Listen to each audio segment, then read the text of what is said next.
2 sismologues. Là, il a grandi pendant 30 ans jusqu'au niveau de l'eau. Puis la croissance a été à peu près horizontale pendant 20 ans.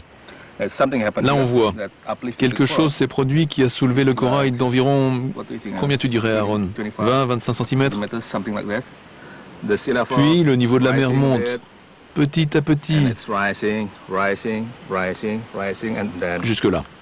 Et ici, le sol monte, la mer descend et le corail meurt. Ce n'est pas la mer qui monte, c'est l'île qui descend. C'est ce qui est la cause de tout. À première vue, cette tête de corail a vécu pendant plus d'1 siècle et elle aurait connu 2 tremblements de terre, dont le dernier lui aurait été fatal. Que s'est-il passé entre les deux? Quelles forces ont été libérées? C'est la partie du puzzle qui reste à reconstituer et dont le corail seul a gardé la mémoire.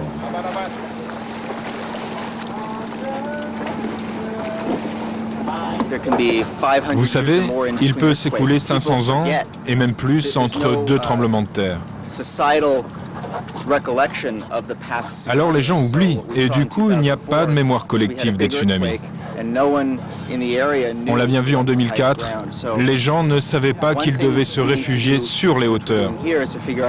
Alors essayer de comprendre la fréquence des tremblements de terre, comme on le fait, c'est une chose, mais quel que soit le résultat, les gouvernements devraient faire en sorte que les gens n'oublient pas les bons réflexes.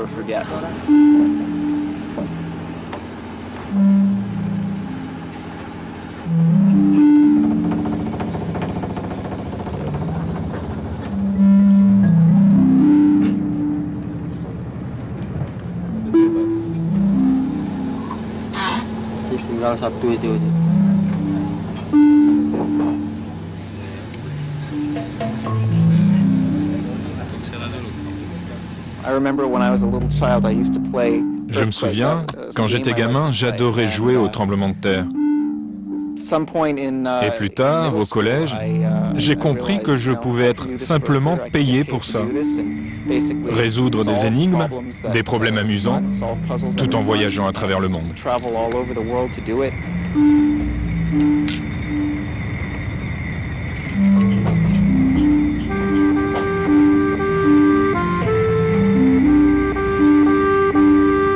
Aaron se définit lui-même comme un archéologue des tremblements de terre.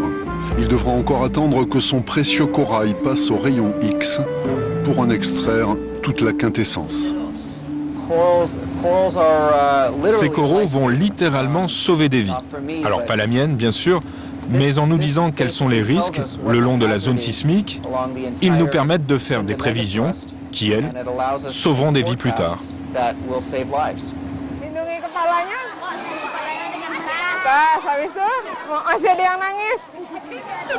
Il y a 261 écoles à Padang. Celle-ci est la 60e inscrite au programme de prévention de Kogami. Les exercices sont simples, identiques dans tous les pays à risque.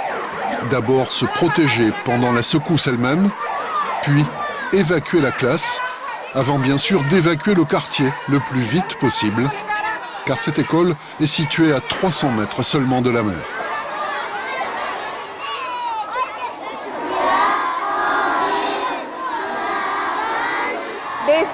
Ils chantent les 99 noms de Dieu. Après la procédure d'évacuation, nous nous remettons entre ses mains pour qu'il nous apporte son réconfort.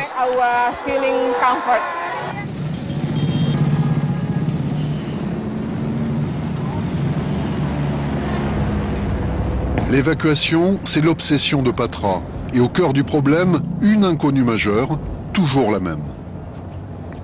J'espère que ce pont ne s'écroulera pas en cas de gros séisme.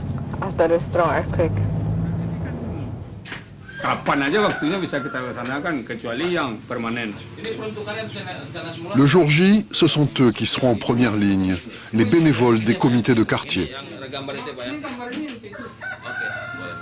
Ils connaissent par cœur toutes les voies de repli, tous les détours possibles.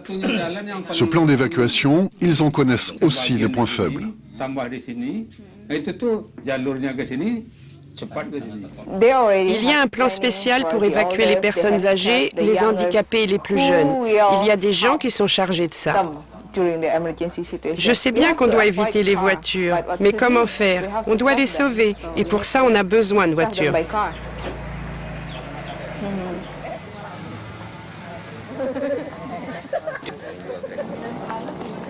C'est un cortège souriant qui nous conduit dans le quartier afin de prendre la mesure concrète de la situation.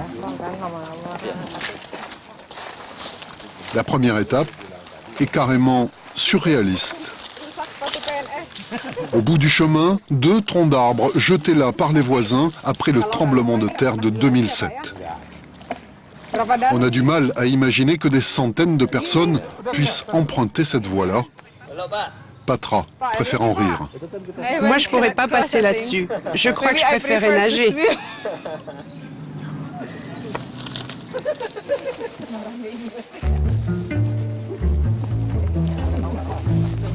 Le vrai pont, si l'on peut dire, le voici.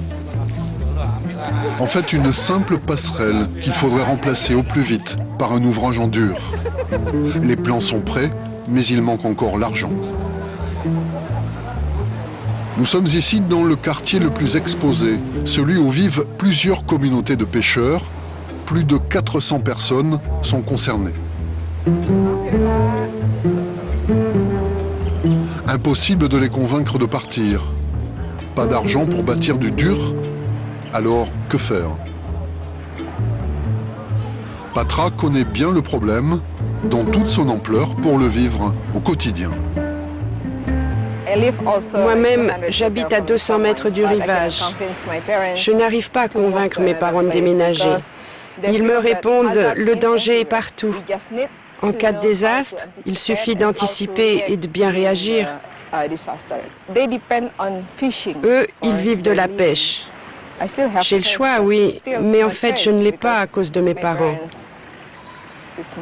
Ce sont mes parents. Ils veulent mourir chez eux. Ce n'est pas facile, hein?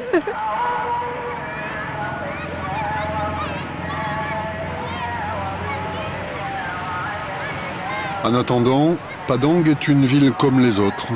Le soir, on vient profiter en famille ou en amoureux de la brise qui vient du large.